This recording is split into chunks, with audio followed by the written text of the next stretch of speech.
तो आप सभी को पता होगा कि एप्लीकेशन फिल होने का जो प्रोसेस है वो ऑनगोइंग है। इन केस आपने रजिस्ट्रेशन नहीं किया है तो आप कर सकते हैं। 16 मार्च तक अब कैंडिडेट्स का डाउट है कि आरयूसी कोड कब जनरेट होगा, कोई ऑप्शन नहीं आ रहा है, ईमेल नहीं आ रहा है, या फिर फाइनल सबमिशन कब होगा। इस टॉपिक से आपके जितने भी डाउट हैं वो हम लोग इस वीडियो में कवर करने वाले हैं।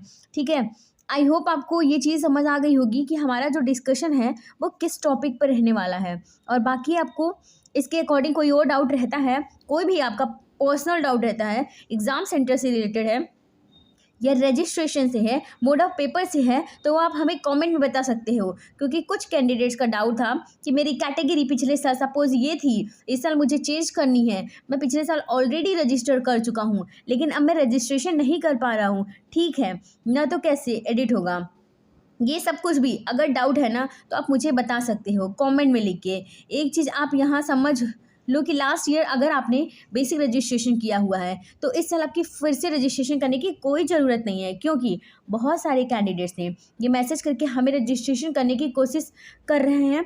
तो वहाँ पर आ रहा है ईमेल आईडी ऑलरेडी एग्जिस्ट या फिर मोबाइल नंबर ऑलरेडी एग्जिस्ट। तो इस तरह का अगर आपको एरर मिल रहा है तो आपका रजिस्ट्रेशन दोबारा करने की ज़रूरत नहीं है।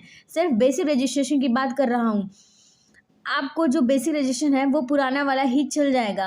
अब आप ये बोलोगे कि मुझे फ़ोटो एडिट, आप फ़ोटो नहीं कर पा रहे हो, अगर आपको इसकी नीड भी नहीं है, ठीक है ना, उसके भले ही ये लिखा हो कि फ़ोटो 3 महीने पुराना हो तो उससे कोई इशू नहीं है। पिछले साल आपने पहले ही बेसिक रजिस्ट्रेशन कंप्लीट कर चुके हो और रजिस्ट्रेशन एक्सेप्ट हो गया है था, तो आपको इस साल उसमें कोई चेंज नहीं करना है और ना ही आपको चेंज करने का मौका मिलेगा। आई होप ये क्लियर हो गई होगी। बाकी किसी की कैटेगरी को लेकर डाउट है तो कमेंट सेक्शन में लिख के बताएं, मैं आपकी प्रॉब्लम सॉल्व करने की कोशिश करूंगी, क्योंकि कैटेगरी भी उसमें एडिट नहीं हो सकती, लेकिन फिर भी मैं आपको कोई सोल्यूशन बता दूंगी। जिसने पिछले साल रजिस्ट्रेशन किया था इस बार वो नहीं करेगा, ओनली फ्रेश कैंडिडेट ही बेसिक रजिस्ट्रेशन करे। जिन स्टूडेंट ने पहले रजिस्ट्रेशन किया है उन्हें आरयूसी कोड जनरेट करना है और उसके बाद फाइनल रजिस्ट्रेशन करना है। अब आरयूसी कोड जनरेट करने का प्रोसेस और फाइनल रजिस्ट्रेशन करने का प्रोसेस कल यानी 1 मार्च शुरू हो रहा है। और यहाँ अब आपको एक चीज़ बता दूँ, यहाँ लिखा है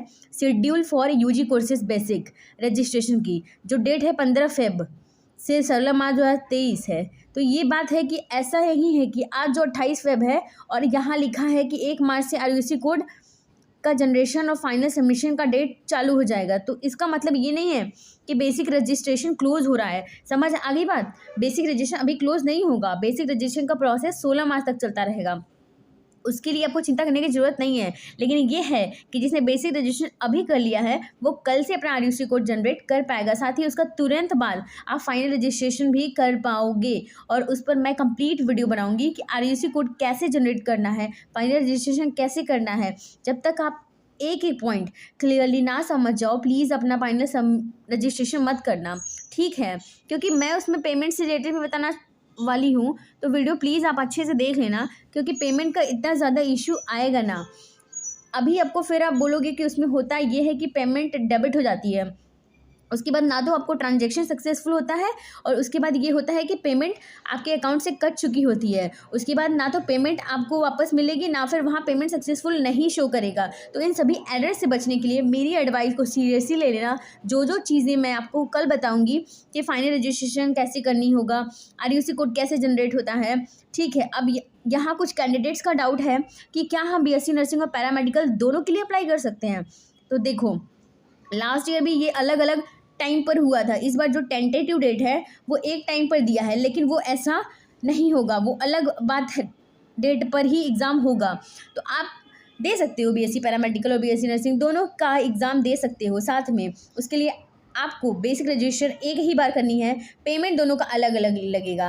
आरयूसी कोड जब आप जनरेट करोगे तो दोनों का अलग अलग करना होगा, मतलब बीएससी नर्सिंग के लिए अलग, पैरामेडिकल के लिए अलग। बाकी पैरामेडिकल का एग्ज़ाम सेंटर दिल्ली में है, मैं आपको बता दिया तो ऑलरेडी प्रोस्पेक्टस का अकॉर्डिंग, लेकिन अभी 2023 का प्रोस्पेक्टस रिलीज़ नहीं हुआ है। जैसे ही आता है तो उससे रिलेटेड सारे अपडेट मैं आपको दे दूंगी। बाकी आपके जो भी डाउट हो तो प्लीज़ आप कमेंट में लिख कर पूछ सकते हैं।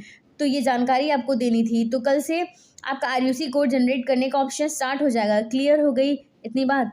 और मैंने बता दिया था कि किसी का फ़ोटो ब्लर होगा या साइज़ के अकॉर्डिंग नहीं होगा तो वो RUC कोड जनरेट नहीं कर पाएगा और फिर फाइनल सबमिशन भी नहीं कर पाएगा।